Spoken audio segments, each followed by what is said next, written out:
A ver, yo quería hablar sobre la primera intervención de Nieves. Sí, quería hablar sobre la primera intervención de Nieves para ver si nos puede aclarar un poco todo esto de la Constitución, como constitucionalista que es, ¿no? Bueno, yo fui abogado, ahora soy jubilado, por lo tanto, pero no he sido constitucionalista, me he dedicado a otros asuntos. Has dicho que lo interesante, lo bueno sería que el artículo 1 de nuestra Constitución pudiera incluir la palabra laico para establecer que España es un Estado laico, social y democrático de derecho. Bueno, eso es una maravillosa utopía, creo, por lo que, según interpreto yo la Constitución, y tú me corregirás, es la siguiente. Los padres de la Constitución, que fueron 7 señores, ¿verdad?, dijeron que la Constitución se podía cambiar, pero buscaron una fórmula muy sibilina para que esté bloqueada por los siglos de los siglos. Y os voy a explicar lo que, ya me corregirá si no es cierto. Para cambiar la Constitución en el título primero, donde están todas las cuestiones fundamentales, y el artículo 1, imagínate, ¿cómo vas a cambiar la Constitución si necesitas 3/5 de los congresistas y de los senadores para que digan eso? O sea, 233 diputados para cambiar cualquier cosa importante de la Constitución, ¿eh? Y por tanto, no es posible cambiarla. Por tanto, no se va a poder hacer porque el PP y Vox se van a oponer siempre a ese tipo de cosas, como se van a oponer al tema de la monarquía y al tema del separatismo y todo eso. ¿Por qué? Es que el rey Juan Carlos está destrozando la monarquía. No, se sabe perfectamente que está absolutamente bloqueada esa posibilidad, porque no va a encontrar 233 diputados ni senadores que puedan hacer eso. Entonces, en fin, yo no me quiero poner pesimista, pero vamos, en el título que había en los campos de concentración nazis decía abandonad toda esperanza. Yo espero que no haya que utilizar esta fórmula, pero lo veo dificilísimo, pero ojalá me corrijas. Gracias. Gracias. Vamos a ver. Sería un detalle, por ejemplo, que nuestras y nuestros representantes políticos fueran capaces de ponerse de acuerdo en cuestiones que son de interés para la ciudadanía. Entonces, no me parece una utopía.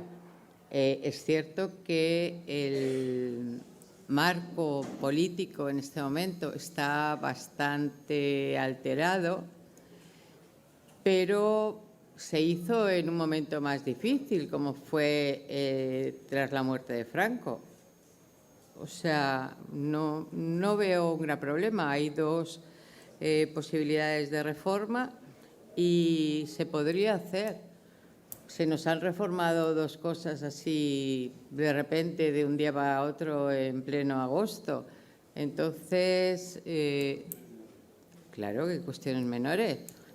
Pero vamos a ver si pero algunas no tan menores como el 135, ¿vale? No es tan complicado, pero es cierto que falta voluntad política. Falta voluntad política porque estamos en la supremacía de cada una de las opciones políticas, ¿no? Entonces, por ese camino difícilmente se puede conseguir. Pero si hay algo que me caracteriza es que no soy nada pesimista, sino lo contrario. Soy optimista, creo que las cosas se pueden hacer. Entonces, ¿por qué no? Si hay procedimiento para ello, ¿por qué no se puede hacer? Anda que no se han reformado leyes.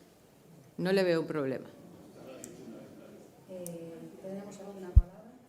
2, 3.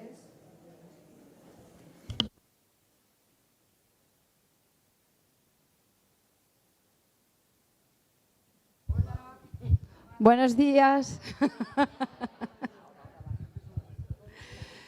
Bueno, felicitar a Europa Laica por esta jornada maravillosa y a las personas que dentro de Europa Laica pelearon por hablar de feminismo, que suele ser un tema controvertido, en los que la mayoría de los hombres no se sienten inmiscuidos entonces supongo que habrá sido cuestión de debate, porque aunque la sociedad somos hombres y mujeres, parece que los temas sociales son problemas de hombres y la sociedad es de hombres y las mujeres somos otra cosa, un particular. Entonces, la pregunta es, a raíz de la intervención en la que la compañera Alicia hablaba de mujeres y sexualidad y las risas que causa, ¿no?, cuando la Iglesia Católica dice que las mujeres tenemos que ser vírgenes o madres, ¿por qué nos causa risa a las mujeres y sobre todo a los hombres? Porque no sé con quién tienen sexualidad o si eso es fomentar la homosexualidad. Quiero decir, cómo ellos, las cosas que nos competen a las mujeres, decimos cómo las iglesias y las religiones afectan a la vida de las mujeres, pero es que está afectando a la vida de ellos. ¿De qué manera? ¿Y por qué no se ven afectados? Sí, bueno, no sabría. Lo cierto es que, está claro que la sociedad está montada patriarcalmente. En una sociedad patriarcal, lo que son las necesidades, los deseos de los hombres son los que priman por encima de todo lo demás. Hablar de sexualidad y de sexualidad compartida y de la sexualidad de las mujeres y de los deseos sexuales de las mujeres es algo que es impresionante, pero todavía parece que cuesta. Y puede ser eso motivo de risa y de... Claro, yo pienso, hombre, estaba un poquito buscado el causar la hilaridad del público aquí asistente cuando he comentado esta frase tan preciosa del Papa Wojtyla, porque es evidente su interés, o sea, para él las mujeres no tenemos sexualidad, o sea, lo que pasa es que, bueno, pues nos reproducimos gracias al acto sexual, pero que si no se hiciera el acto sexual, con tal de que nos reprodujéramos, pues ya estaba arreglado todo, ¿qué importancia tiene? Y en el fondo es algo también que cala en la sociedad, el que la sexualidad femenina no tiene mayor interés. Eso es así, es lo que entiendo yo. No sé si te he contestado. Hola. Hola a todas y a todos. Bueno, yo lo que voy a hacer es una reflexión, porque yo estoy aquí un poco en el laicismo, feminismo. Yo soy amiga de Karina y Karina sabe pues que por X de que nos conocemos y de qué tal, pues coincidimos y yo conocí a Europa Laica a través de ella y la verdad es que pues lo veo un poco como desde fuera, que por cierto todo lo que hasta ahora se ha estado hablando me ha enriquecido un montón y me ha parecido pues, muy positivo, pero yo no tengo ningún problema en declararme creyente, yo soy creyente. Lo que estoy de acuerdo es como se habla de la Iglesia Católica, porque para mí, a ver, Jesús era feminista, es cierto, él trataba a las mujeres como a los hombres en aquellos tiempos. Entonces yo pues pienso que la Iglesia es un montaje que hay ahí, que se ha ido con el tiempo, pues eso, haciendo de los hombres de ella y han hecho lo que les ha convenido y lo que interesa para el poder, simplemente. Entonces, yo deciros que lo del laicismo y feminismo, tal como se ha expuesto aquí, me parece, pues sí, que es el camino. Y deciros que también que dentro de la Iglesia estamos haciendo una revuelta, algunas mujeres, pocas, pero algunas, porque es necesario, porque alguien dentro tiene que decir lo que está pasando, ¿no? Entonces, pues eso es lo que un poco quería compartir con vosotros.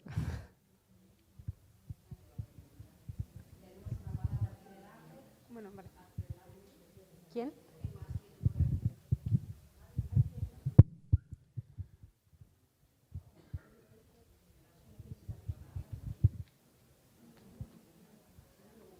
Sí, hola.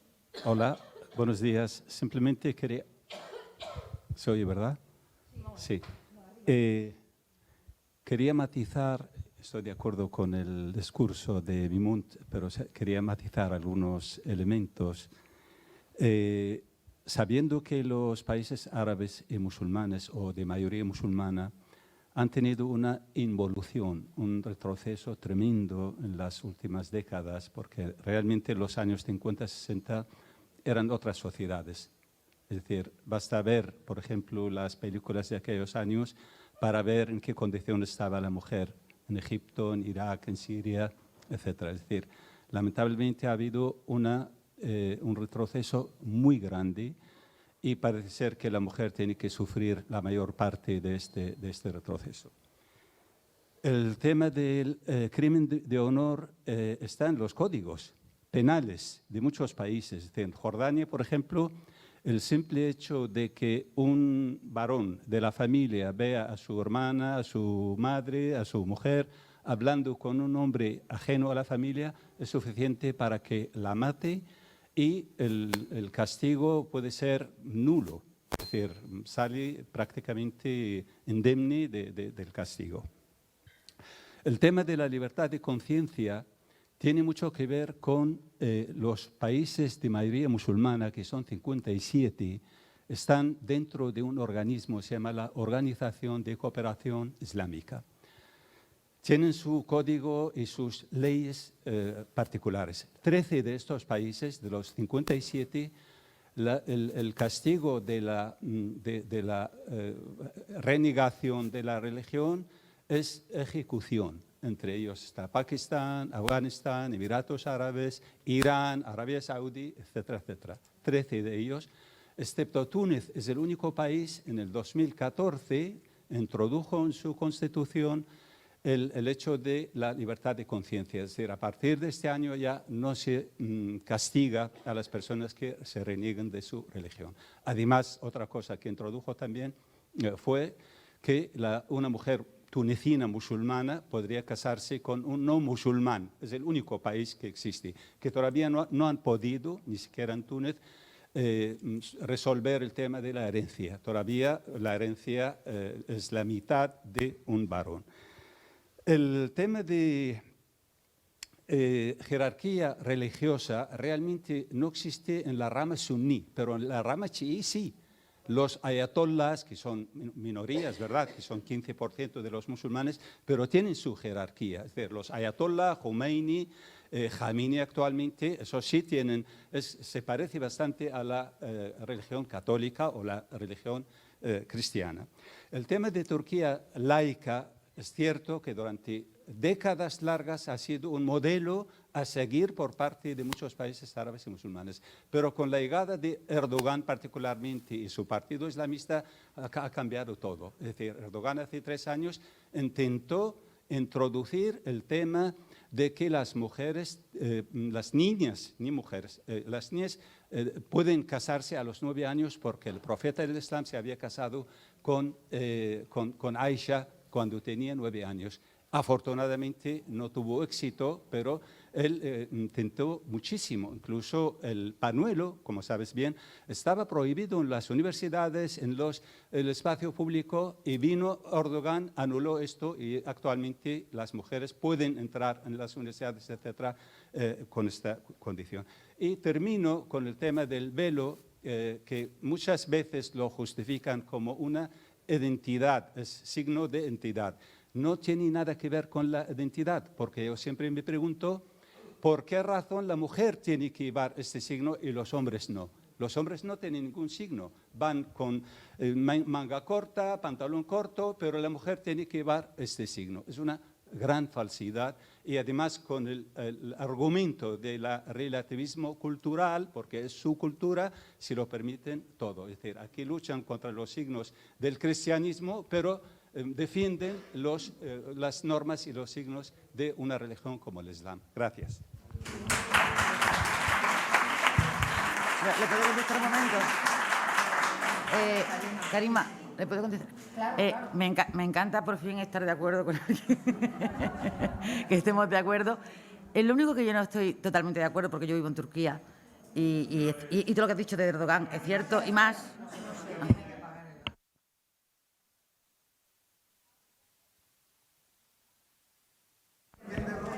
¿Ahora se me oye? Sí. Que eso, le estaba dando las gracias porque digo, me encanta que alguien esté de acuerdo conmigo, yo no tenga que estar explicándole. Estamos más de acuerdo contigo. Vale. Ahora se oye, ¿no? Vale. Que eso, que estaba encantada de estar de acuerdo. Solo algunos matices así puntuales, ¿no? De que, desgraciadamente, el único país laico en los países de mayoría musulmana que queda es Turquía. Yo, por ejemplo, mi familia es de origen marroquí, yo soy rifeña. A mí me encantaría poder vivir en el Rif. Yo no puedo por circunstancias, pues de las mías, ¿no? Yo soy feminista, tengo una cierta tendencia política, soy antimonárquica, con lo cual, pues para la vida en Marruecos es imposible. Para mí la vida en Turquía sí es posible. Y siento alegría cuando voy a comprar pescado y mi pescatero, que es musulmán y reza, en Ramadán me ofrece un té, pero él se está tomando un té también en Ramadán, públicamente, además. En eso se nota que sigue siendo un país laico. La gente allí es muy luchadora. El movimiento feminista turco es muy luchador. Erdogan anuló el convenio de Estambul. El convenio de Estambul lo anuló. Ahora han hecho una ley paralela que tengo que decir que me sorprendió porque tocaba más puntos y también, la verdad, no está mal para lo que yo pensaba que iba a ser. Pero es verdad que las feministas allí están pasando por un momento muy tremendo, es un movimiento muy fuerte, pero están pasando por un momento muy tremendo. Tienes tu razón, el velo estaba prohibido en las universidades, ahora hasta la policía lo puede llevar. Y hay algo muy grave, que es una separación de una sociedad, de un país. Hay un país donde el 50% es islamista y el 52% ahora mismo es secular, es laicista. Y ahí hay bastantes fuentes de conflictos, evidentemente. Solo se salva por una cosa, que allí los motivos no son religiosos, allí los motivos son políticos. Las mujeres llevan velo por ideología, no por religión. Tú no ves a nadie saliendo corriendo cuando el imán canta el Adán. Nadie va a rezar. Comen en Ramadán por la calle con el hijab, fuman por la calle llevando el hijab. El hijab es un símbolo político, pero es que en Europa también es un símbolo político. Y lo que tú bien has apuntado, lo de la identidad, yo siempre lo digo y me ha hecho gracia que tú lo dijeras también, cuando a mí me dicen aquí, desde las instituciones además, feministas, es que es un símbolo de identidad. Bueno, es que los hombres musulmanes no tienen identidad y las mujeres sí tenemos identidad y tenemos que ponernos un pañuelo que nos tape para mostrar nuestra identidad. En fin, gracias.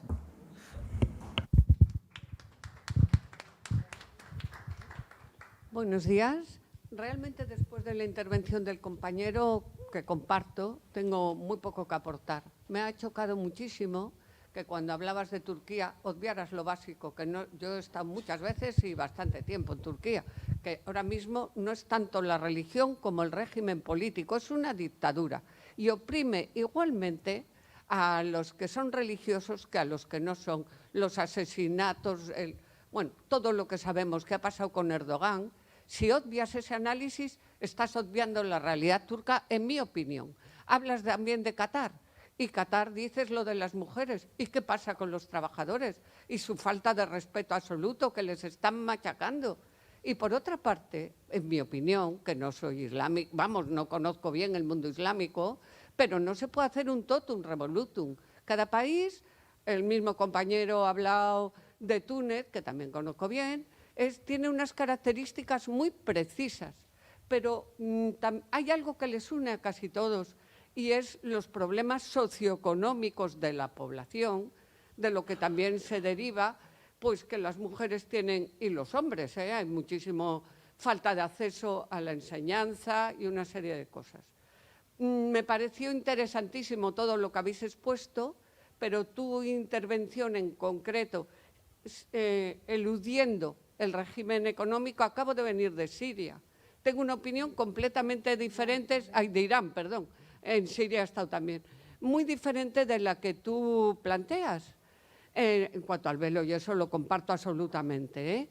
Quiero decirte eso, que intentar hacer una bolsa solo basado en el islamismo o en la discriminación es olvidar eso, lo socioeconómico que para mí y el régimen político ha aparejado. Nada más y muchísimas gracias a las tres y a ti en particular por todo lo que nos habéis enseñado y nos estáis enseñando.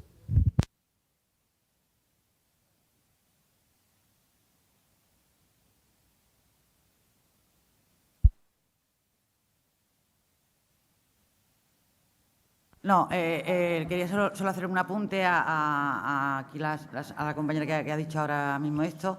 De Turquía podríamos hablar mucho. Yo te podría hablar de los gulenistas, de la represión política, de lo que tú quieras. De lo que tú quieras. Pero es que yo estoy hablando de islamismo y de islam y mujeres. Pero yo de eso también podíamos hablar. Y de la opresión que reciben los islamistas política también te podía hablar. Hablamos de los hermanos musulmanes o hablamos de los wahabistas, podemos hablar de muchas cosas, pero bueno, es que el tema es mujeres e islam y no voy a justificar eso en base a la política económica de Erdogan o a la política económica que se lleva en Irán o al embargo que tiene Irán, que me parece totalmente injusto. Yo no sé qué es lo que piensas tú, pero yo pienso que es totalmente injusto. Son cosas que también van por separado y que merecen además merecen una conferencia entera, claro. No merecen era un apunte solo, gracias.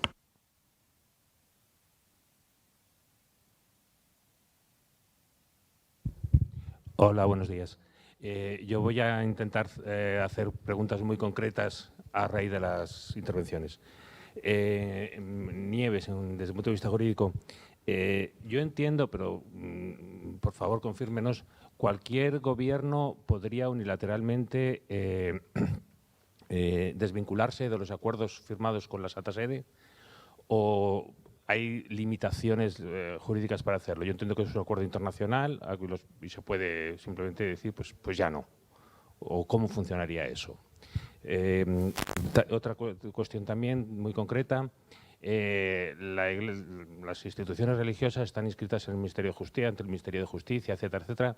Se supone que tienen que someterse, como todas las asociaciones españolas, a sistemas democráticos, igualdad de representación, etcétera, etcétera. En el caso de la Iglesia Católica Española, no hay ninguna iglesia, hay sistemas democráticos de designación de comités directivos, etcétera, etcétera. Luego parece que no cumplirían, como los sindicatos, los partidos políticos u otros institutos, esa condición.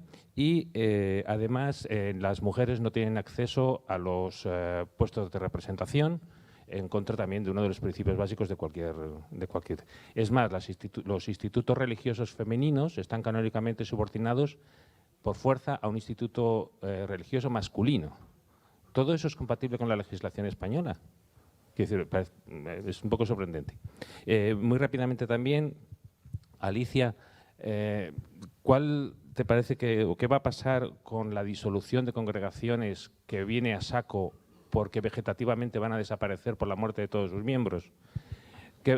Es un tema que está ahí, que decir que viene ya, Es muy llamativo. Se están incluso fusionando parroquias católicas en las ciudades.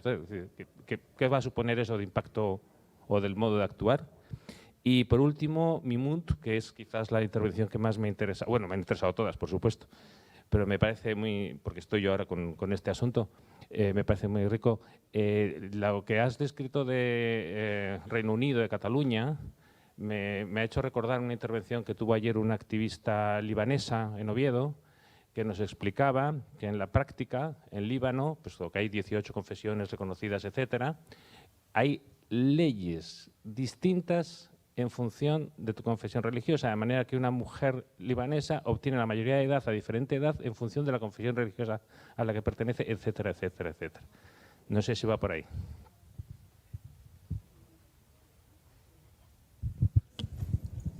Bien, vamos a ver. Claro que se puede denunciar el acuerdo. Cualquier gobierno lo puede hacer, al igual que hace con cualquier otro tratado internacional. El problema es un acuerdo, que hablamos de acuerdos con la Iglesia Católica, pero son acuerdos entre un Estado y un Estado, aunque sea curioso, pero la Santa Sede está reconocida el Estado Vaticano y entonces acuerda en función de toda la Iglesia con los diferentes estados. Pero hay que denunciar el acuerdo, ¿vale? Hay que denunciarlo y al denunciarlo se puede cambiar por otros acuerdos o se puede decir no necesitamos acuerdos, ¿vale? No hay problema.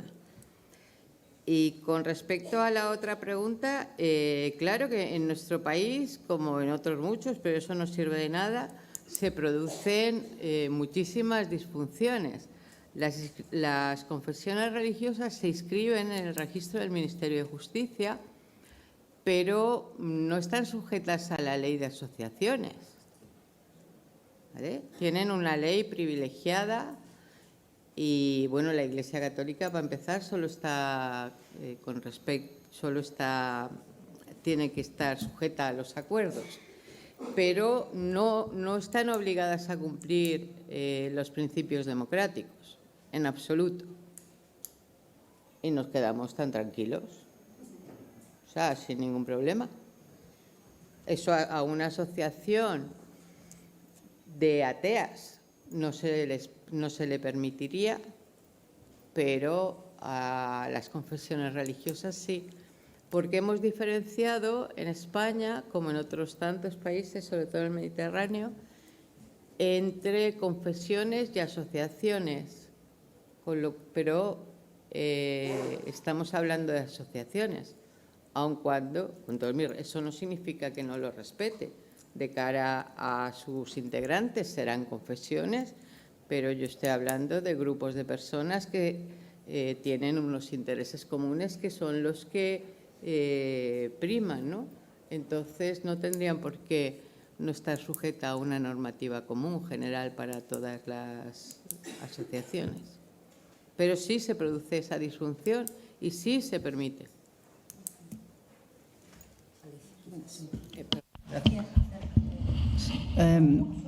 Sí, es que esto es complicado.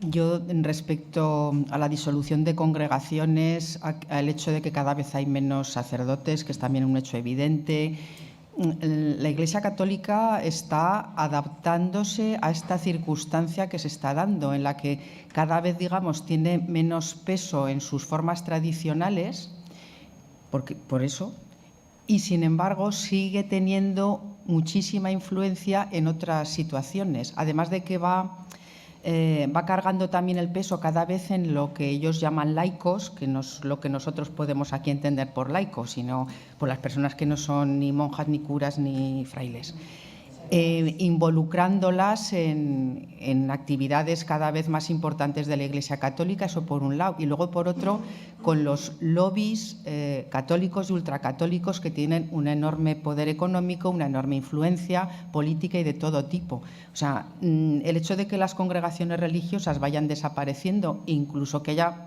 poquísimos sacerdotes, que las parroquias sean cada vez menos, que haya pueblos que no puedan ir a misa porque no tienen quien vaya a hacerla, es como menos importante. La cuestión es que la Iglesia Católica lo que quiere es mantener su poder. Y ese poder ya estamos viendo como todo tipo de mecanismos lo están consiguiendo. Es lo que he intentado yo también comentaros en la ponencia. O sea, a lo mejor sí, deja a la gente de ir a misa y se cierran las iglesias o se tienen que reconvertir en otras cosas, pero ya se ha ocupado el Vaticano de organizarse para seguir estando en el poder. Esa es mi opinión.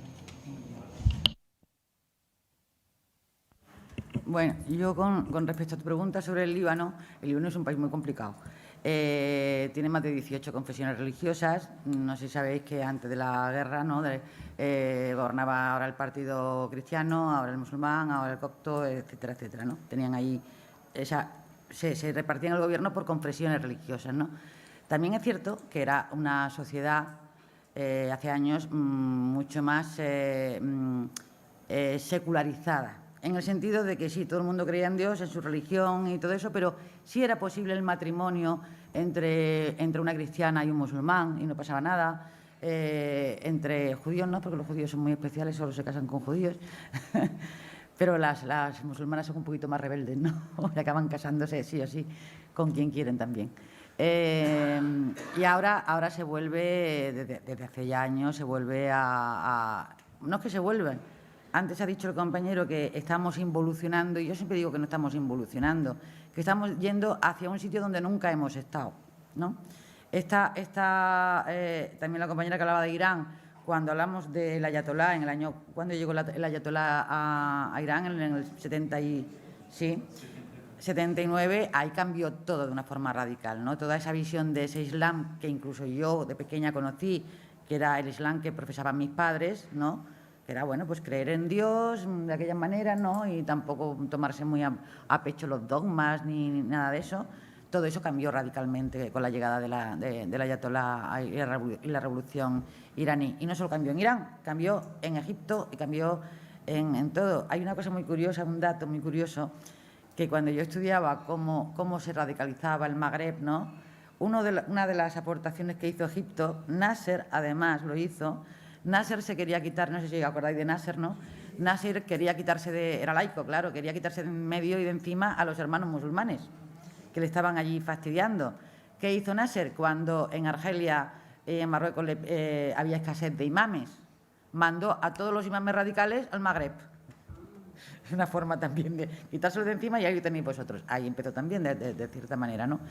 Entre ellos Líbano. Líbano también sufrió aquello. Y bueno, así es como tú dices, ¿no? Cada religión tiene su no ley, pero sí sus costumbres que se respetan. Algo que no sabe mucho la gente es que entre los cristianos libaneses también se da el crimen de honor, en las familias, también. El crimen de honor entre los cristianos del Líbano, sí. Sobre todo en las buenas familias, ¿eh? Sí, sí.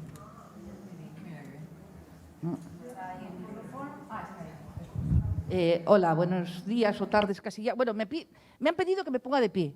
Al parecer no sé por qué rollos de la grabación, pero estoy fuera de cámara. Bueno, me está pareciendo interesantísimo, ¿no? Pero voy a ver, me está pareciendo muy interesante y me está decepcionando un poco. A ver, si me explico. Perdonadme. La charla, o sea, la mesa redonda de hoy era la influencia de las religiones en nuestra sociedad. Y creo que hemos hablado mucho, o que habéis hablado mucho y muy bien, del poder de las religiones en nuestra sociedad.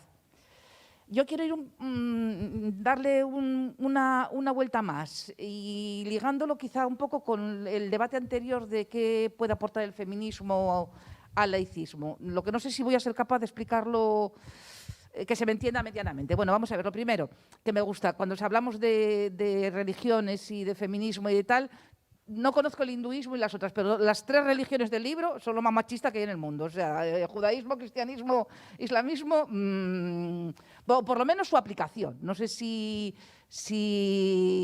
el libro en sí mismo, que también, o tal, ¿no? Entonces, bueno, yo no entraría en competencias. A lo que voy con la influencia, estoy muy de acuerdo con lo que decía Alicia últimamente, ¿no? Creemos que ha cambiado.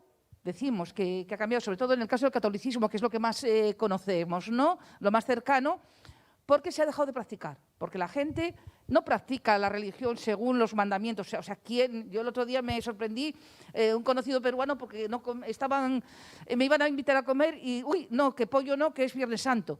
Coño, yo pensé que eso ya no lo hacía nadie, ¿no? Bueno, entonces, pero a pesar de esa falta de práctica, y digo, lo notamos más aquí en la España católica y quizá en algunos países también del Islam, la religión y los conceptos religiosos están muy impregnados en la sociedad y yo de eso es de lo que me gustaría hablar, no solamente del poder de la Iglesia, quiero decir, está muy bien las campañas contra los privilegios, o sea, contra las inmatriculaciones, las campañas para que la Iglesia católica pague el IBI, todas estas cosas, pero si podemos aprender algo del feminismo es ir más allá, ir a nuestro autoanálisis de qué es lo que tenemos imbuido de las religiones. No sé, por poner un ejemplo, el tema de la culpa, el tema de la culpa, el perdón, que hasta hace poco eso estaba, por ejemplo, en las leyes de violaciones. No hace tanto que se cambiaron en el Código Penal donde el violador no era castigado si la violada ejercía el perdón. ¿De dónde viene eso? Eso es una influencia religiosa. Digo, ¿cómo es la influencia religiosa? Hasta el punto que cuando estamos hablando, no me acuerdo qué compañero lo decía por aquí, de la posibilidad de cambiar la Constitución, la frase es ojalá, inshallah. Bueno, es un ejemplo tonto, pero bueno, y todo esto unido, ¿y por qué digo lo de la importancia? Porque no es tanta la importancia de los curas en estos momentos, me preocupa muchísimo más la de los abogados cristianos, la de Vox, la de todo esto. De esto es lo que tenemos que hablar en estos momentos, porque esto es lo que, como decía Mimut también, nos va a retrotraer no hace 40 años, sino a una situación nueva porque la sociedad es distinta, porque la sociedad además también tiene unos condicionantes socioeconómicos, no solamente en Turquía, sino también aquí en España, y porque en los momentos de crisis como el que estamos viviendo, lo que aumenta es el fascismo y la involución, y los ultracatolicismos y demás. Entonces, a mí me gustaría eso, profundizar en el análisis no solamente del poder y los mecanismos que tienen las iglesias en nuestra sociedad, sino de que analizásemos cuánto de esos mecanismos, pozos culturales, o llamémosle como queramos, tenemos en nuestro día a día. Y yo creo que desde... Y luego también, y ya acabo, de verdad, me preocupan los maximalismos, y me preocupan en el feminismo y me preocupan en el laicismo. Conseguir una sociedad laica totalmente en España, por ejemplo, ahora, a mí me parece utopía, no, lo siguiente. Ya me conformaría con que fuese confesional. O sea, vayamos dando pasos, no tampoco nos pongamos piedras en las ruedas por querer el máximo y no vayamos dando pasos, que yo creo que eso también en el feminismo lo hemos ido haciendo, ¿no? Tenemos un máximo, tenemos un análisis, pero tenemos que ir consiguiendo que día a día la vida de las mujeres o de la sociedad sea mejor. Gracias.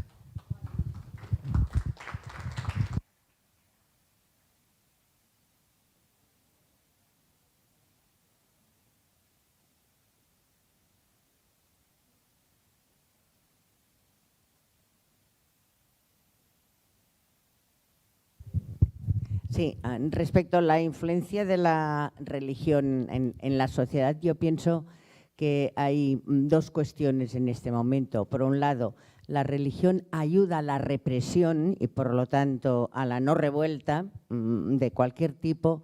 Y, por el otro lado, la religión está cada vez más dentro de lo que son las estructuras de poder y ayudan al poder. Y aquí esto lo estamos viendo en la extrema derecha y en los países musulmanes exactamente igual. Pienso que esto es muy importante cuando analizamos el por qué está teniendo aún todo esta gran capacidad de influenciar. Pero yo lo que quería hacer una pequeña reflexión y pregunta sobre la cuestión del velo en la educación, en las escuelas.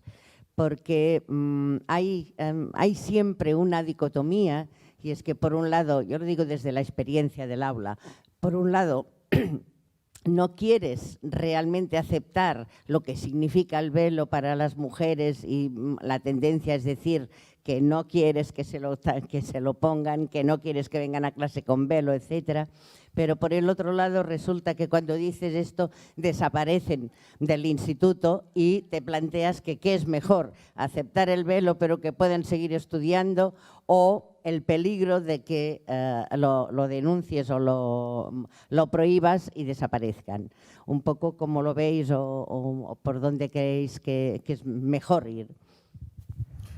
A ver, hay una cosa muy clara que yo creo que deberíamos tener todo ya muy clara. Aquí la escolarización es obligatoria hasta los 16 años para todas las niñas y para todos los niños.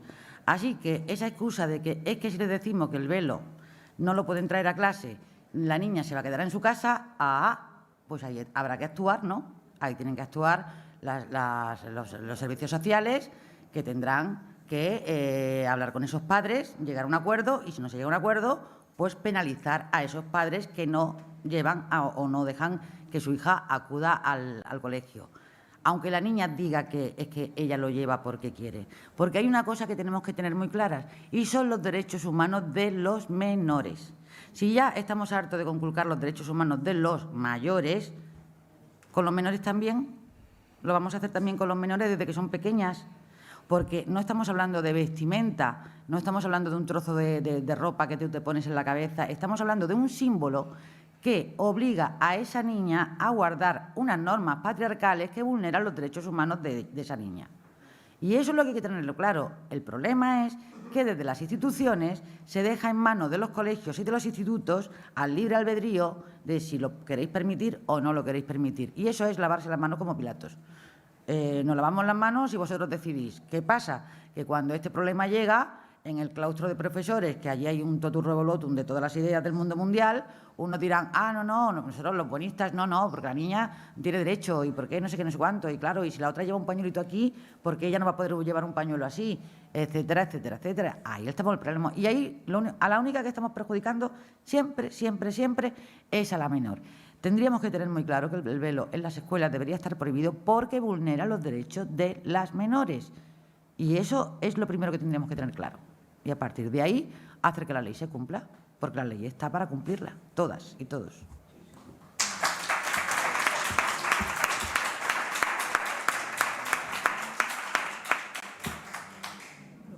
Bueno, como has preguntado lo que opinábamos, yo solo decir que estoy completamente de acuerdo con lo que ha dicho Mimun y que además el hecho de llevar el velo la niña significa pues eso, que es ya una mujer que puede atraer a los hombres y por eso se tiene que tapar, y además va a conllevar que no pueda realizar seguramente una serie de actividades, o sea, no va a poder hacer gimnasia, no va a poder ir a excursiones, no va a poder determinadas actividades, y eso pues hay que tenerlo también todo muy en consideración. ¿Hay alguna iniciativa para que esto se prohíba legalmente?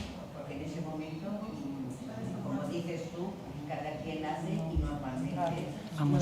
Bueno, a nosotras desde Podemos nos pidieron un manifiesto en el 2018, nos pidieron a las mujeres de origen musulmán, feministas, que hiciéramos un manifiesto para entregárselo a la ministra. De hecho, nos lo pidió Dina Buselham, la que era en aquel tiempo mano derecha de Pablo y de Irene. Y nunca más, yo redacté el manifiesto donde se pedía expresamente prohibir el velo de las niñas en las escuelas, pero nunca más se supo. No nos recibió, no nos quiso recibir nunca, no se lo pudimos entregar, con lo cual esperamos que desde otras altas instituciones se pueda hacer alguna vez.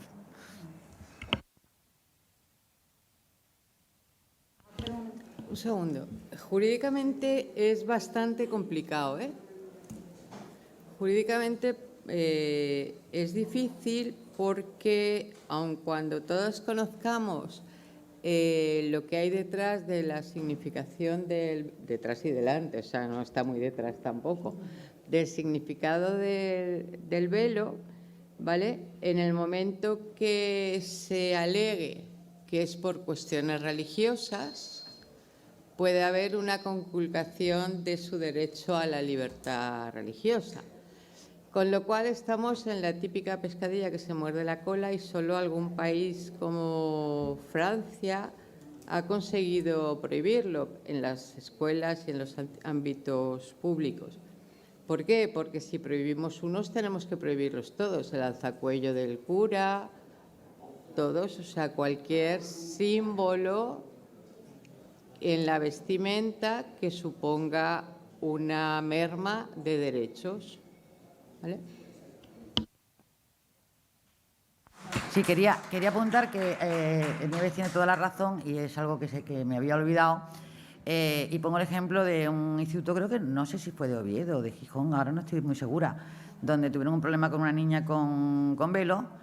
El director del instituto le escribió a Tatari, que era en aquel tiempo el presidente de la Comisión Islámica, y Tatari hizo pública una carta donde decía que el velo islámico era obligatorio para todas las mujeres musulmanas y se aceptó aquí en España, en el año 18 creo que fue.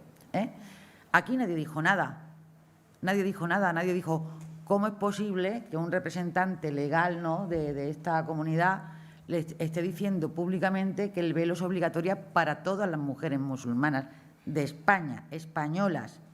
Nadie dijo nada. Bueno, las feministas, nosotras pusimos el grito en el cielo, pero como tampoco se nos oye, y desde las instituciones tampoco se nos oye, pues no pasó nada, pero me parece de un atrevimiento terrible decir en España que mujeres españolas tienen que llevar obligatoriamente el velo.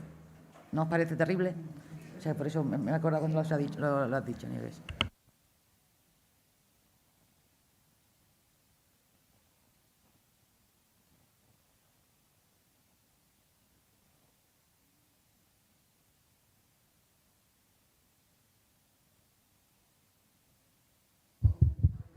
Bueno, quería preguntarle a Nieves con respecto a, no sé en qué medida, cuando estamos hablando de que las leyes y todo esto, este respeto reverencial de las instituciones, que consiste, de las instituciones, de todo, ¿no?, que consiste en que se blanquean las religiones, las noticias sobre la religión, sobre los actos de culto, la presencia de las misas en la televisión pública. ¿Esto conculca alguna ley? ¿Está amparado por los famosos acuerdos o no? ¿O simplemente es uno más de estos privilegios que tranquilamente concedemos y que significa que blanqueamos las religiones, que las elevamos a una condición importantísima? Son noticias de, vamos, casi de tanta importancia y trascendencia para un país como la lesión en la rodilla de Messi y de no sé quién más. Esto, ¿qué piensas? Iba a preguntarles, en particular a Mimund y a Alicia, también, pero yo creo que nos lo contarán en la sección de Educación, Reto Común para Laicismo y Feminismo, pero como ya ha hablado Mimund de lo del pañuelo, iba a hablarles de la presencia de la religión en las escuelas en relación no solo con los derechos de los niños y las niñas a no ser adoctrinados, sino en relación a esa educación igualitaria que queremos para las niñas y la influencia perniciosa, para mí, en su formación de la religión en la escuela, pero en particular también para la educación de igualdad que queremos. Casi esta segunda pregunta va a quedar para cuando hablen de la religión, o sea, de la educación reto común para laicismo y feminismo. Entonces, no sé qué nos puedes contar, Nieves, a ver si nos das alguna alegría, pero no lo sé. Alegrías todas las que quieras, ¿eh? Pero jurídicamente las cosas están como están. Es decir, bueno, y no jurídicamente. El problema en España es la confesionalidad solapada, ¿vale? Y en eso hay una cierta tradición, que además se permite en virtud de que el propio texto constitucional hace mención a la Iglesia Católica, a las demás confesiones, a la obligación de cooperación. Entonces, bueno, pues nadie dice que no se haga. Si yo he puesto el ejemplo antes, el único y primer acto absolutamente sin ningún tipo de presencia religiosa fue el de las víctimas de la COVID. No ha habido otro antes. Y estamos hablando de 2021. Pero fue en el 21, ¿no? Claro, sí. No ha habido otro. O sea, los atentados anteriores que ha habido con multitud de víctimas han sido actos confesionales, con presencia pública de autoridades eclesiásticas. Bueno, os tengo que decir que ya nos estamos acercando a las 2, por lo tanto no se van a dar más palabras. Tenemos otra por ahí y por último nuestro el ilustre expresidente. Sí, ya. Sí, se puede, ¿no? Hablar, sí. Bien, tenía varias preguntas, pero solo voy a hacer una, aprovechando que está Nieves, porque es un tema sobre la Constitución. El artículo 16.2 dice que no hay obligación de declarar las creencias religiosas.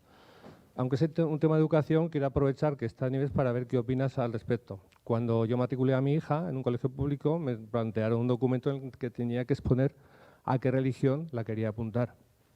Por lo tanto, ahí se está vulnerando este derecho, porque públicamente estoy declarando a qué confesión religiosa quiero apuntar a mi hija o no. Quiero también comentar que era un colegio público, que el director era muy progresista, decía, pero me quería convencer de que le apuntara a religión, porque si no la pobre iba a estar un poco sola y aburrida. Esto es real, ¿eh? Entonces, ¿hasta qué punto se está vulnerando en un espacio público, en un colegio público, en un documento público, que un padre o una madre ponga la religión a la que quiere matricular? Y además, dentro del aula es público qué creencias religiosas tiene el alumnado de ese aula, porque claro, unos salen, otros entran, los que no hacían religión salían fuera, por lo tanto los otros quedan dentro, los que practican una religión que no es la católica no tienen tampoco quien se las dé, por lo tanto se juntan con los que dan alternativa o nada. Eso, ahí se está vulnerando el derecho a... se está vulnerando la Constitución. Bueno, solo eso. Por supuesto, pero se está vulnerando por lo mismo que he dicho anteriormente, ¿vale? Por una tradición en los actos y en los actos reiterados, ¿vale? A mí me pasó exactamente lo mismo. Cuando fui a matricular a mi chiquilla, a partir de un año me dijeron que tenía que, en este caso era similar, que firmar que mi hija no iba a religión. Digo, perdona, es justamente lo contrario. Me fui a hablar con la directora y le dije, mira, estamos justamente en lo contrario, porque esto es un colegio público. Una cuestión es que ofertéis, porque hay obligación legal de ofertar la religión, no la católica, sino también otras. Dice, pero es que a nosotros nos vienen de la iglesia y nos dicen que tenemos... Digo, no, pues entonces infórmate. Dice, claro, si es que nos lo decís muchos padres. Digo, yo no tengo por qué firmar nada, de nada. Bueno, pues ya no lo volvieron a pedir. Pero, ¿quién tiene más poder ahí, como decía la compañera antes? La iglesia, que machaconamente se introduce en el... Y el padre o la madre dice, vale, pues ahora yo te firmo y ya está, ¿qué más me da? ¿Vale? Pero ahí se está vulnerando y además el propio texto constitucional, el artículo 27, da cabida a la educación religiosa y moral que permitan los padres, con lo cual el padre o la madre sí que puede declarar cuál es la educación que quiere para su niña o niño.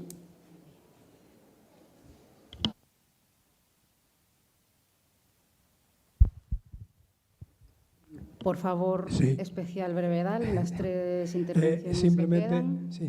La cuestión es insistir en lo que ha dicho la compañera, en la necesaria versatilidad del feminismo y laicismo con respecto a la influencia aviesa y astuta que tienen las religiones en la sociedad actual. Hemos visto que a veces ya lo hacen asumiendo unas nuevas religiones que tienen una mayor capacidad de intervenir. La propia Iglesia está manteniendo una transformación. Ya se sabe que hay menos púlpito, pero hay más poder que se está retomando en determinados sitios. En pueblos de Andalucía que antes no había fortaleza en la Semana Santa o romería, se vinculan ahora para mantener. Y hay un propósito final que me parece interesante en el sentido de que en el ambiente está la lucha contra la posverdad o que ya no haya verdad. Y entonces, en esa confusión que la Iglesia manda a la propia sociedad, está luchando claramente contra la ciudadanía activa, esa presencia real del ciudadano y la ciudadana a ejercer como persona, porque se le está ninguneando en ese aspecto.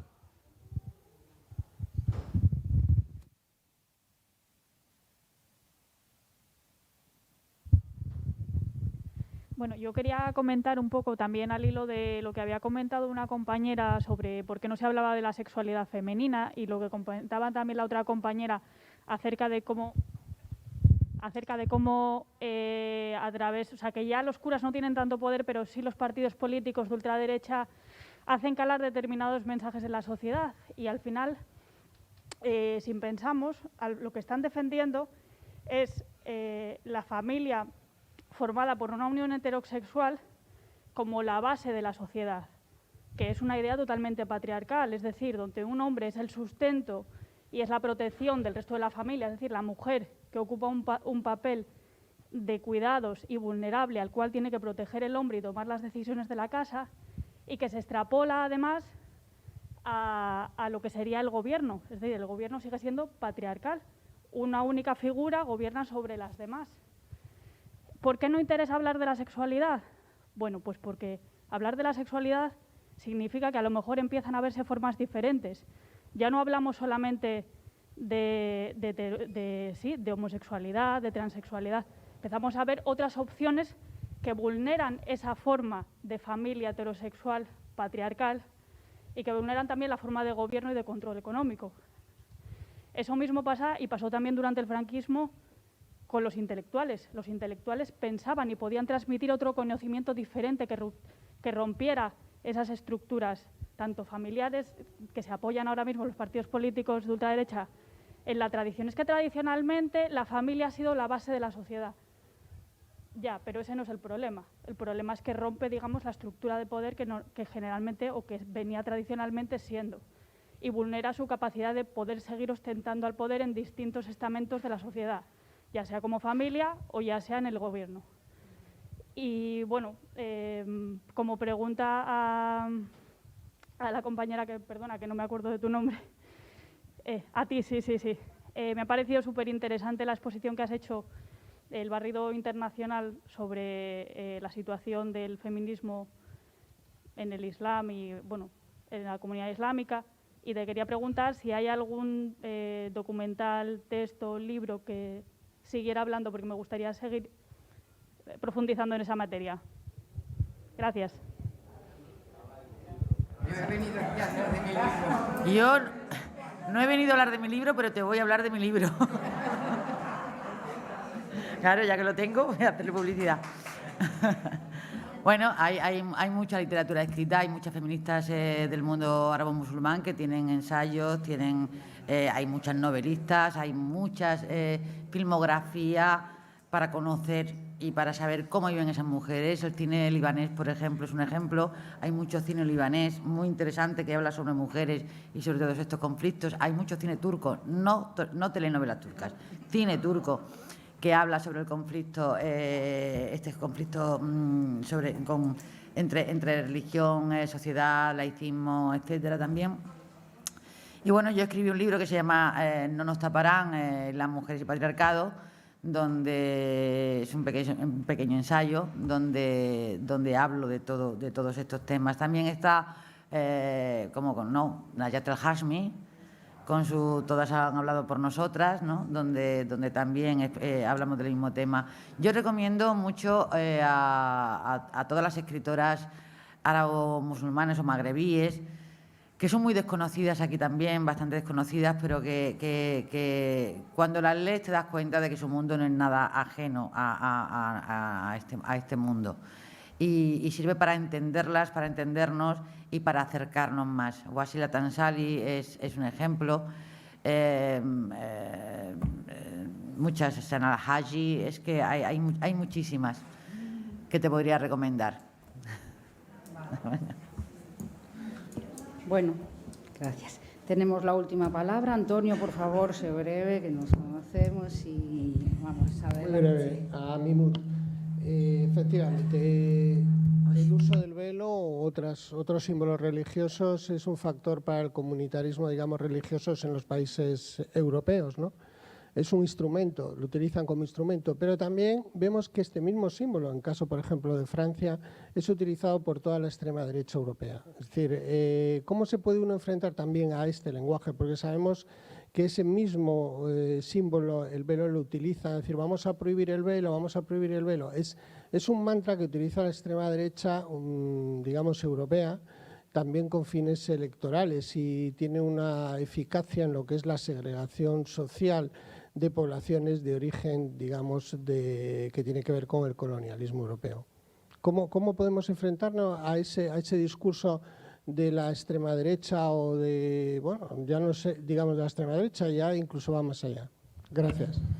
Pues mira, perdiéndole el miedo a la extrema derecha y a lo que dice la extrema derecha, porque aquí hay un problema muy grande. Aquí se inventaron la palabra islamofobia y con esa palabra yo no puedo criticar el velo, yo no puedo criticar lo que de misógino, lo que de machista o lo de que socialmente inaceptable o legalmente inaceptable tiene la religión en la que nací. Esa es una palabra. Y la homofobia, que se grime, y se grime por la izquierda. Si la izquierda no hubiera abandonado su ideario, que está totalmente abandonado, y te lo dice una persona de izquierdas, si la izquierda no hubiera abandonado ese ideario, no tendríamos a la derecha utilizando un discurso que debería ser el de la izquierda, utilizándolo de una forma torticera, racista y xenófoba. Es la izquierda la que le está permitiendo a la derecha robar ese discurso que tendría que tener la izquierda. Así nos encontramos en Francia con Mélenchon, auspiciando el velo empodera, teniendo como colaboradores a conocidos islamistas radicales que acosaban y amenazaban de muerte a mujeres como yo, feministas, musulmanas o ya no musulmanas, y Mélenchon lo tiene y lo permite. Mélenchon, que es la izquierda de Francia. Esto es la perversión que estamos viviendo ahora. Esto es una perversión. Y es una perversión que ha propiciado la izquierda. Y se está propiciando desde la Constitución.